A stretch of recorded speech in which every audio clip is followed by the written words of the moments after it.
Jangan lupa like, comment, and subscribe channel YouTube TVRI Bengkulu dan nyalakan lonceng notifikasinya. Kita lanjut kembali pemirsa opini obrolan pas di sini, dan tentunya untuk Anda jangan lupa subscribe sekarang juga channel YouTube TVRI Bengkulu dan aktifkan lonceng notifikasinya supaya bisa tahu ada info-info terbaru dan juga program-program apa saja yang sudah diupload ke YouTube TVRI Bengkulu. Dan kita ngobrol lagi bersama dengan Bang Binsar di sini. Kita akan lanjut kembali nih Bang. Nah, berarti kalau untuk berbicara tentang dunia bisnisnya nih, untuk di event organizer. Nah, terkhususnya yang Bang Binsar sudah puluhan tahun menjalankan ini, tekuni ini untuk di dunia modeling. Nah, ini seperti apa untuk potensi bisnisnya? Kita berbicara mengenai bisnis nih, Bang. Oke. Jadi kalau untuk di bisnisnya di event, ya khususnya event pageant, itu sangat kecil ya. Jadi kalau misalnya ada salah satu organisasi yang memang dia fokus di event, itu harus di warning. Kayak gitu. Warningnya pertama, nanti kalau eventnya tidak jalan, tidak ada, dia cari makan dari mana. Jadi orang tua harus tahu ya. Berarti ketika foundernya harus ada pekerjaan utama dulu. Kalau misalnya pekerjaan utamanya sudah ada, kalau tiba-tiba misalnya eventnya tidak jalan atau segala macam, berarti dia tidak akan memeras dari talentnya. Tidak dalam azas memanfaatkan gitu. Dengan iming-iming, bagus lah ya, iming-iming oke segala macam. Tapi yang itu yang harus diwaspadai. Karena memang salah satu untuk event ini sendiri tidak bisa kita katakan sebagai pekerjaan penghasilan utama. Apalagi sebagai event organizer ya, mungkin dalam 1 tahun bisa 2 atau 3 kali. Sementara kita sehari harus makan. Benar, tiap hari harus 365 hari harus makan. Apakah bisa ditutupi dengan event yang 1 tahun 3 kali? Membuat satu event dalam satu event aja 3 bulan. Emang 3 bulan tuh tenaga kerja nggak dikasih transport apa segala macam. Jadi kalau dihitung itu nggak juga masuk. Seperti itu. Jadi kalau misalnya dikatakan ini sebagai penghasilan, ya tergantung nanti penghasilannya berapa puluh juta. Mungkin kalau sekali event yang meledak gitu bisa sampai ratusan juta, mungkin bisa tenang lah ya untuk beberapa bulan. Iya.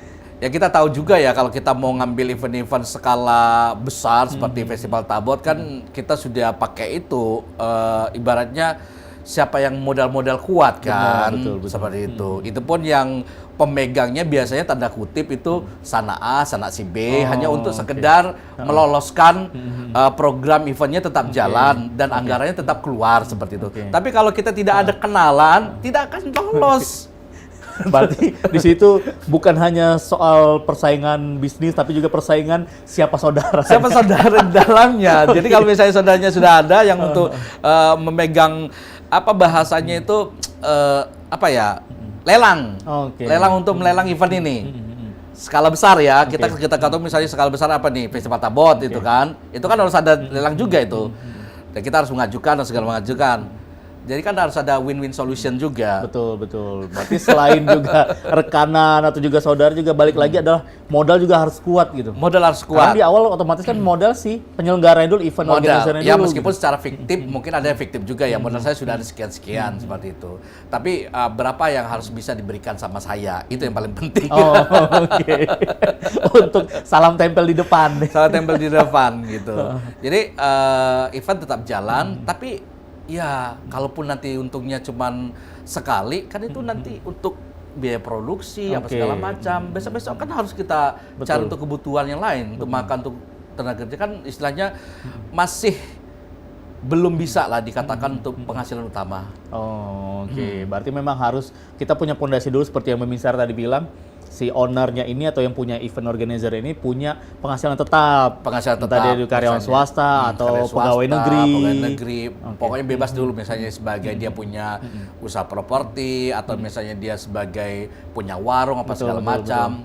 Jadi dia tidak akan berpikiran yang aneh-aneh kalau untuk menjalankan eventnya. Berarti membuat event organizer itu memang passion, hobi dia, sisi lainnya gitu di samping kesibukannya. Nah, kita berbicara juga yang menarik tadi ngobrol sama Bang Binsar adalah tentang penipuan-penipuan yang bermoduskan wah ikuti ajang model ini. Nah nanti jika menang akan berangkat ke Jakarta ngikuti misalnya syuting film atau juga syuting iklan. Syuting iklan. Nah sepengalaman Bang Binsar nih, mungkin juga pernah ada para pemenang yang pernah diadakan Bang Binsar, mereka mengikuti kompetisi lain, ternyata tertipu gitu. Nah pernah ada kejadian ini, terus Kalau- juga kenapa kok bisa gitu?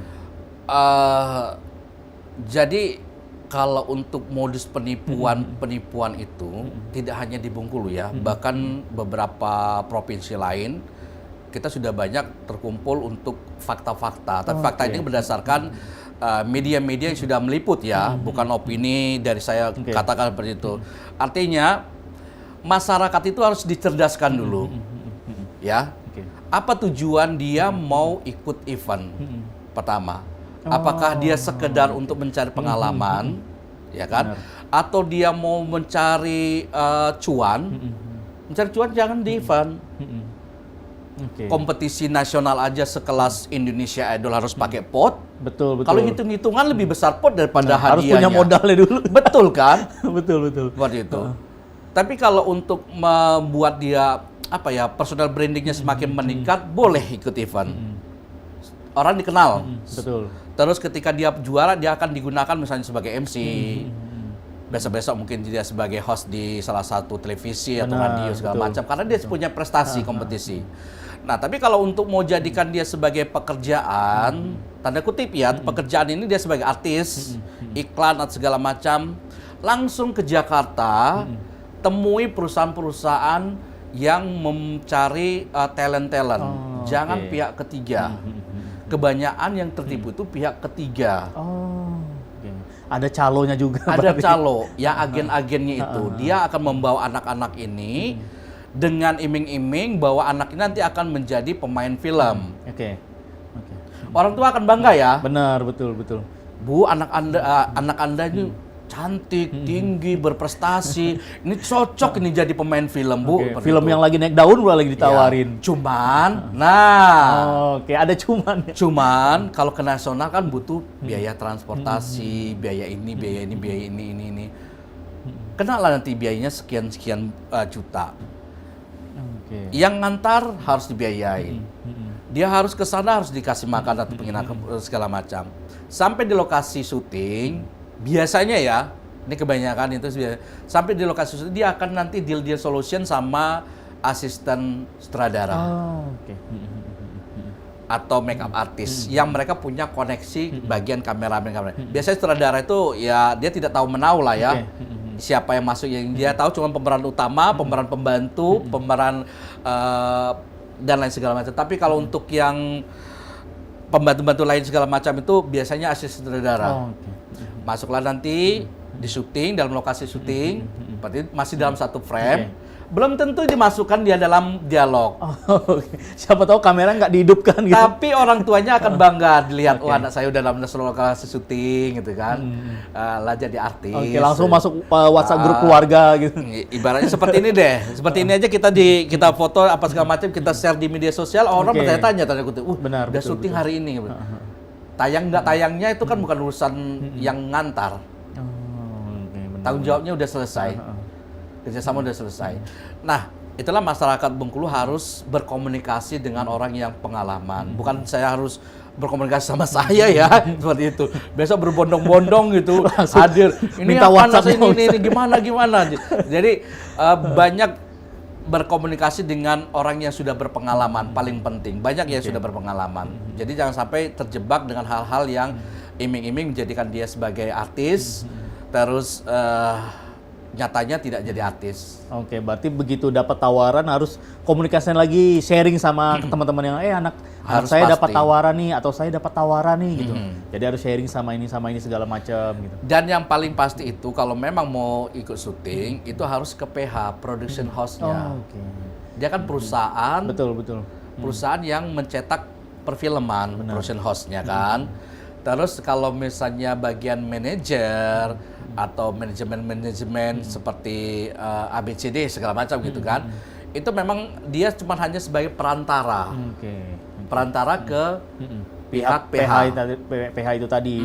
Berarti penjembatannya gitu. Penjembatannya. Berarti sebaiknya kalau kita memang sudah bertekad gitu, carilah langsung ke PH-nya. Langsung PH-nya.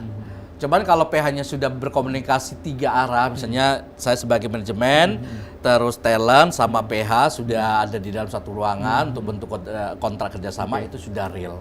Karena anak saya satu sudah sebagai pemain film di Negeri Lima Menara. Waktu itu di 2012 atau 2013 ya pernah tayang ya. 2012. Namanya si ini Geologis. Dulu tuh dia di SMP 2 dan jebolan dari Top 10 Model 2011. Dari 2011 kita bawa ke Jakarta, ikut casting melalui PH yang sudah ada namanya, terus ikut casting apa segala macam. Udah selesai itu kita pulang, beberapa hari kemudian dihubungi bahwa si Gio itu menjadi pemeran utama di film Negeri Lima Menara. Oke. Iya. Berarti kan di sana juga punya peran juga dari pihak event organizer seperti Bang Binsar ini. Betul. Kan untuk mencari PH mana nih yang memang benar-benar terjamin. Memang seperti itu harusnya. Punya tanggung jawab berarti Bang. Iya, bukan dibawa langsung ke lokasi syuting karena harusnya ada proses dulu ya. Kok tiba-tiba masuk ke lokasi syuting ini anak saya? Benar-benar tidak ada proses casting segala macam. Langsung besok ke lokasi syuting gitu. Besok ke lokasi syuting gitu kan. Dia harus ada casting dulu, dia mencari pemeran utama, apakah pemeran pembantu atau misalnya pemeran lainnya yang memang dibutuhkan oleh film itu. Nah itu kalau untuk pekerjaan ya, memang harus diperhatikan tujuan anak ini mau diapakan. Tapi kalau memang dia mau memang fokus pekerjaannya sesuai minat anaknya sebagai artis, orang tua juga harus stay di Jakarta. Jangan bolak-balik. Biar mempermudah itu tadi. Habis biaya nanti. Benar. Karena gaji dari pemeran film juga nggak terlalu besar ya. Apalagi kalau sekarang tiket cukup mahal, udah 1.100.000, PP belum penginapan segala macam. Betul.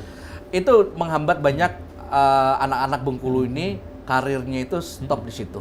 Oke deh Bang Binsar. Kita akan kembali cerita kita setelah yang satu ini. Pemirsa Opini, kami berdua masih akan kembali lagi untuk Anda.